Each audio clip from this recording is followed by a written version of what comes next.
This is Derby's Museum of Making. It's completely unique and I absolutely love it.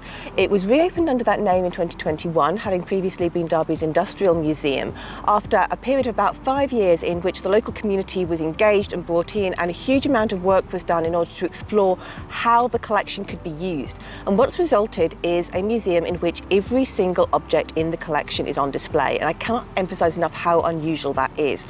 On average, 10% is on display. In a lot of places, particularly archaeology museums, you can have less than 1 or 2% on display. So having everything available to the public is fantastic.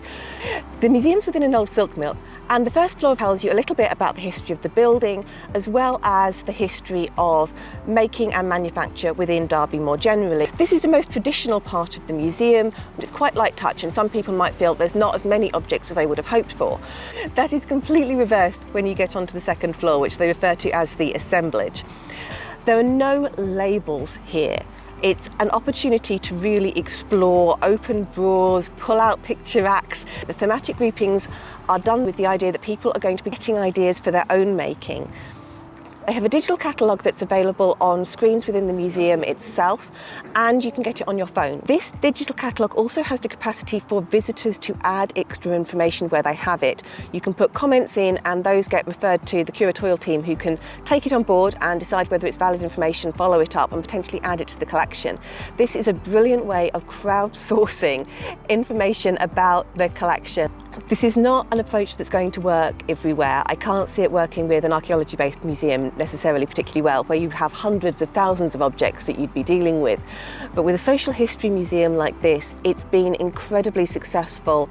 This museum also has some absolutely fantastic interactive elements, particularly for older children or adults. There were 2 interactives that I particularly loved.